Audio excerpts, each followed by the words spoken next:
Hello guys, my name is Gautam Singh and welcome to my channel believers academy. So friends, आज हम पढ़ने वाले हैं कूलम्स लॉ। तो चलिए स्टार्ट करते हैं। तो देखिए, बहुत हजार सालों से लोगों को पता था कि जो चार्ज बॉडीज होती हैं वो एक दूसरे पे फोर्स लगाती, मतलब like charges repels each other and unlike charge attract each other.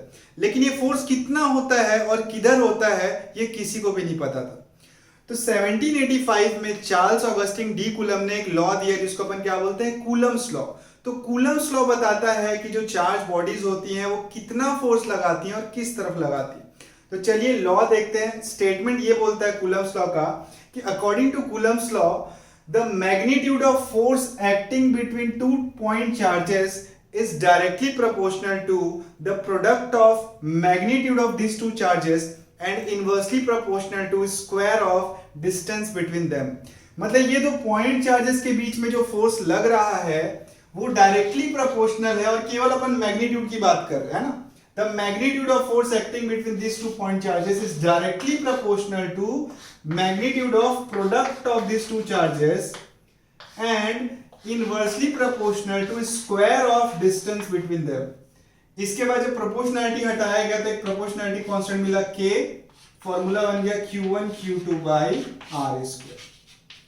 अब जो k होता है, k की वैल्यू 9 इंटू 10 की पावर 9, और ऐसा यूनिट आप निकाल सकते हैं, k को छोड़ के सब इधर लेके जाएंगे तो न्यूटन मीटर स्क्वायर पर कूलम स्क्वायर।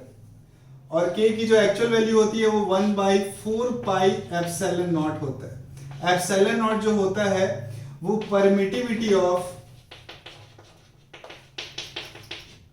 वैक्यूम होता है, और इसकी वैल्यू जो होती है वो 8.85 इंटू 10 की पावर -12, और इसी का जस्ट उल्टा ऐसे यूनिट होता है coulomb square newton metre square.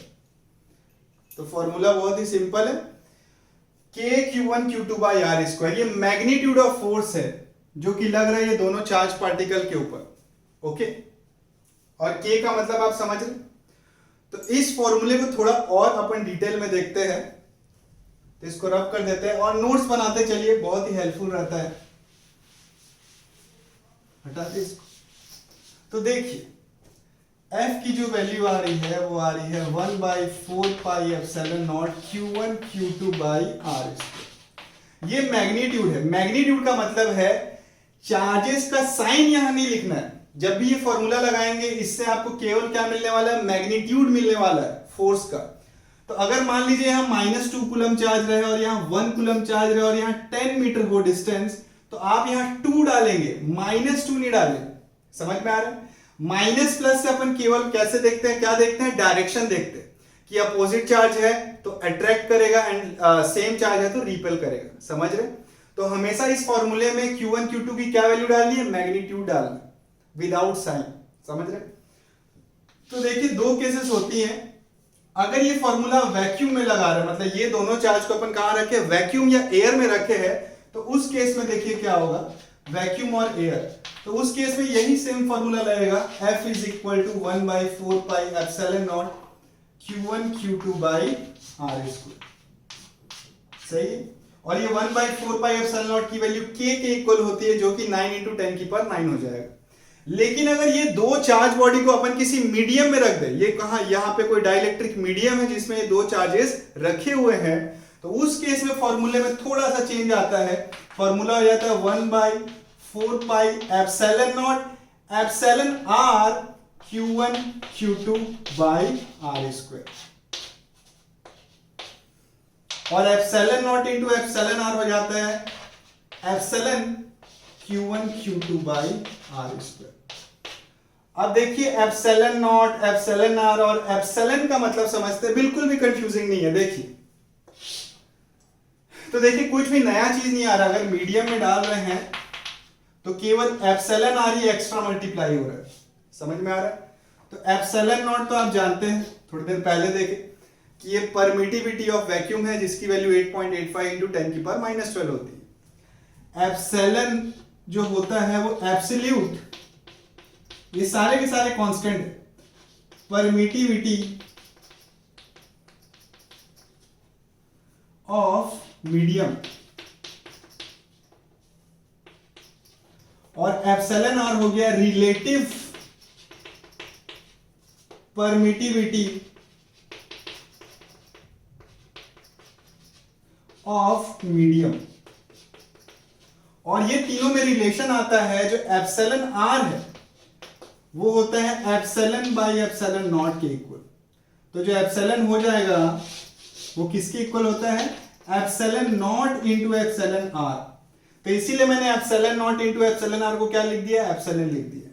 तो ये फॉर्मूला जो है ये वाला, ये मोर इंपॉर्टेंट है, समझ रहे। तो बहुत इजी, अगर वैक्यूम का केस हुआ तो 1/4 pi epsilon naught Q1 Q2 by are square लेंगे, और अगर आप किसी मीडियम में रखेंगे तो फॉर्मूले में एक क्वांटिटी ऐड हो जाती है एप्सिलॉन आर, है ना। ये आपको दिया जाएगा, ये यूनिटलेस क्वांटिटी होती है।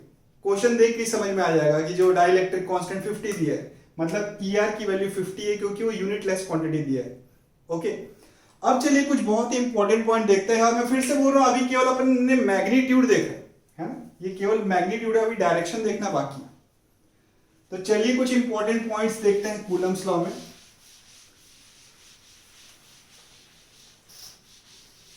तो सबसे पहला जो सबसे इंपॉर्टेंट पॉइंट है कि इट इज एप्लीकेबल, जो कूलम्स लॉ है, फॉर पॉइंट चार्जेस। मतलब ये जो फॉर्मूला आप लगा रहे हो वो केवल और केवल किसके लगाएंगे, पॉइंट चार्जेस के लिए लगाने वाले। ओके, हावेवर अगर आप जो है लीनियर ऑब्जेक्ट, जैसे कि रिंग हो गया, सेमी सर्कुलर रिंग है और ये चार्ज पार्टिकल है, ये भी चार्ज है और ये भी चार्ज है, ये अपन इसके बीच में फोर्स निकाल सकते हैं। उसके लिए आपको थोड़ा कैलकुलस का इस्तेमाल करना पड़ेगा। ओके, तो नेक्स्ट क्लास में अपन देखेंगे कि कैसे फोर्स निकालेंगे। तो अभी के लिए आपको दिमाग में बैठाना है कि जो कूलम्स लॉ है वो केवल और केवल किसके लिए लगता है, पॉइंट चार्जेस के लिए लगता है। ओके, सेकेंड पॉइंट देखते हैं कि coulomb force is a central force and the force act along the line joining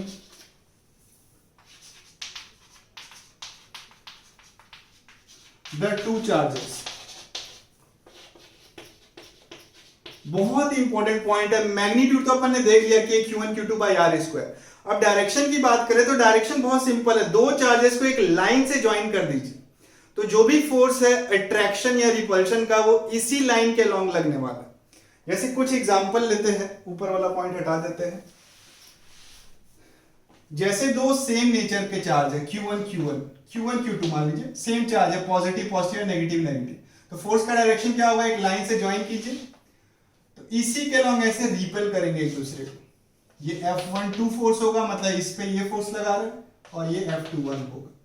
अगर चार्जेस इंक्लाइंड रहते इस तरीके से, Q1 और ये मान लीजिए माइनस Q2 रहता है, तो फोर्स का डायरेक्शन के लिए आप क्या करेंगे, इसको लाइन ज्वाइन कीजिए, और क्योंकि अपोजिट नेचर का चार्ज है तो ये क्या करेंगे, एक दूसरे को अट्रैक्ट करेंगे। डायरेक्शन समझ में आ रहा है। और क्योंकि ये जो फोर्स है act along the line joining the two charges है, इसीलिए ये फोर्स को अपन क्या बोलते हैं, सेंट्रल फोर्स भी बोलते हैं। तो बोर्ड में कॉमन सवाल आ सकता है कि why coulomb force is called central force. तो इसका आंसर क्या होगा, क्योंकि वो acts along the line joining the two charges, इसीलिए इसको अपन क्या बोलते हैं, सेंट्रल फोर्स बोलते हैं। तो पहला और दूसरा पॉइंट समझ में कि केवल पॉइंट चार्जेस के लिए लगेगा, और दूसरा direction of coulomb force. Third point की तरफ बढ़ते हैं।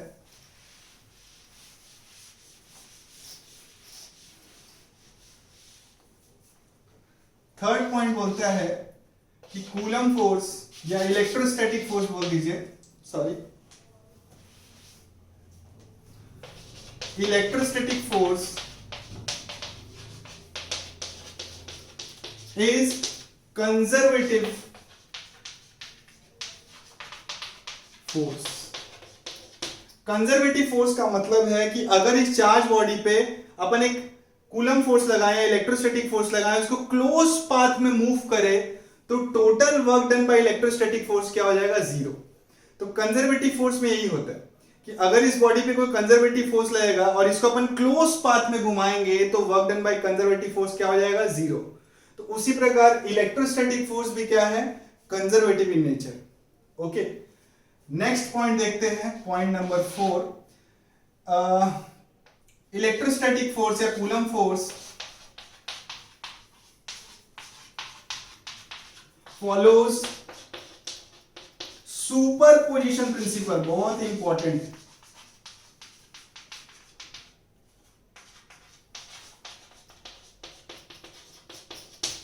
सुपरपोजिशन प्रिंसिपल का मतलब है, ऊपर वाला पॉइंट हटा देते हैं। सुपरपोजिशन प्रिंसिपल का मतलब है कि अगर मान लीजिए यहां पॉइंट चार्ज है Q1 और बहुत सारे मल्टीपल अदर पॉइंट चार्जेस हैं Q3 और ये Q4, तो इसके ऊपर फोर्स निकालना है तो सबसे पहले ये फोर्स लगाएगा इस तरफ, ये फोर्स लगाएगा इस तरफ, और ये पॉइंट चार्ज फोर्स लगाएगा Q1 पे इस तरफ, F12 F3 F13 एंड ये हो गया F14। तो जब भी किसी पॉइंट चार्ज पे अगर आपको फोर्स लगाना है तो ये मत देखो कि ये किधर फोर्स लगा रहा है, इस पे कहां से फोर्स लगने वाला है। तो इस पे ये भाई साहब फोर्स लगाएंगे, ये लगाएंगे और ये लगाएंगे। तो सुपरपोजिशन प्रिंसिपल ये बोलता है कि the force acting on a point charge due to multiple other point charges is the vector sum of all the individual forces. मतलब एफ नेट जो होगा इसके ऊपर वो क्या हो जाएगा, F14 plus F12 plus F13। बहुत ही इजी, समझ रहे। तो किसी भी पॉइंट चार्ज पे आपको फोर्स निकालना है तो जितने भी चार्ज है उससे इंडिविजुअली फोर्स निकालिए और क्या कर दीजिए, सबका वेक्टर सम। फिफ्थ पॉइंट है कि अगर दो पॉइंट चार्जेस हैं, है ना, तो दोनों एक दूसरे पे सेम मैग्नीट्यूड का फोर्स लगाएंगे।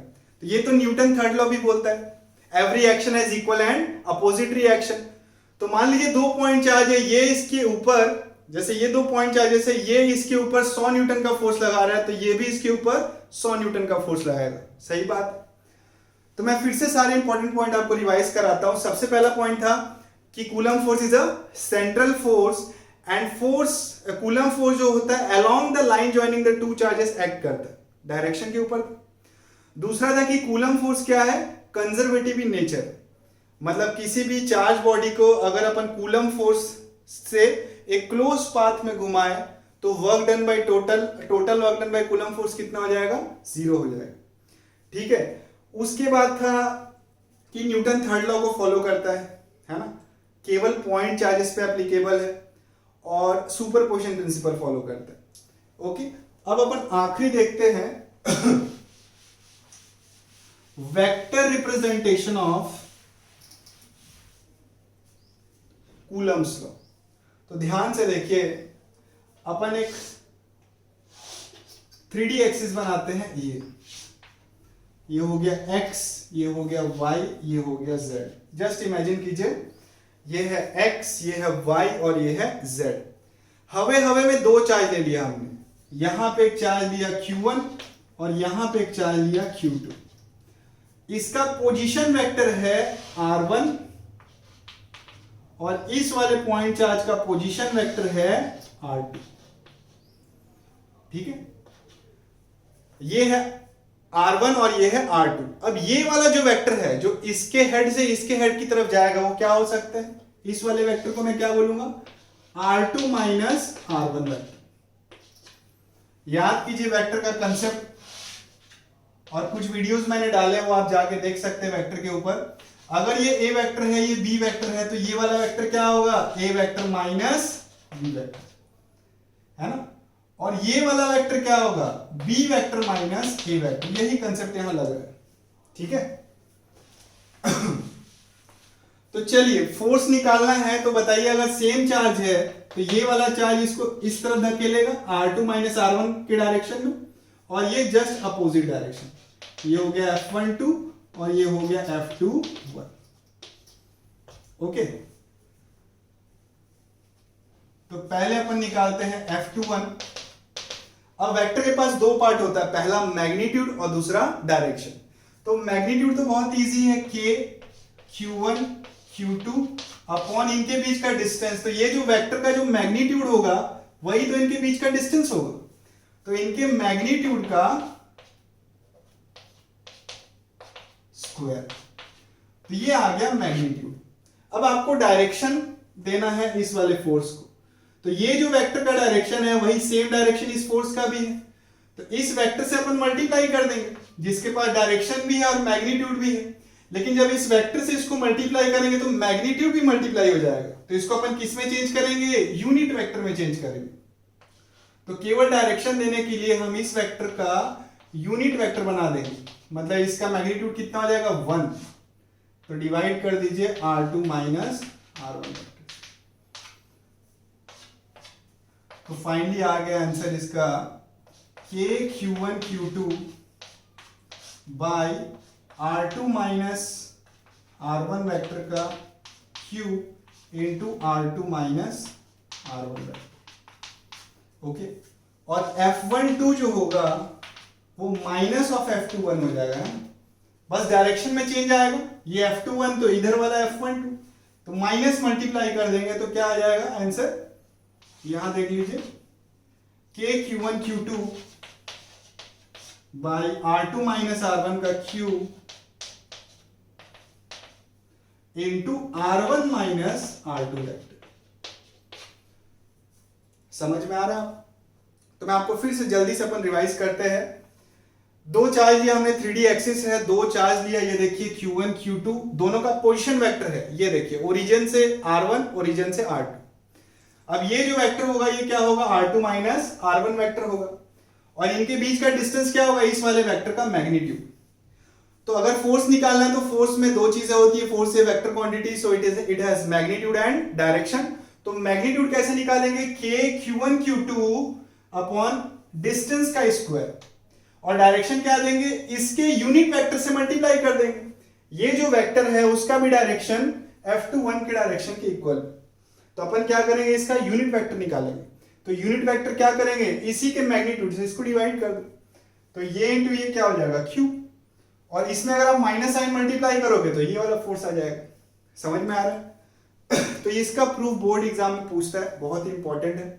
तो नेक्स्ट क्लास में अपन कुछ बहुत ही ज्यादा इंपॉर्टेंट न्यूमेरिकल प्रॉब्लम देखेंगे कूलम्स लॉ के ऊपर। ओके, तो अगर आपको ये वीडियो पसंद आया हो तो वीडियो को लाइक करें, हमारे चैनल को सब्सक्राइब करें। Thank you.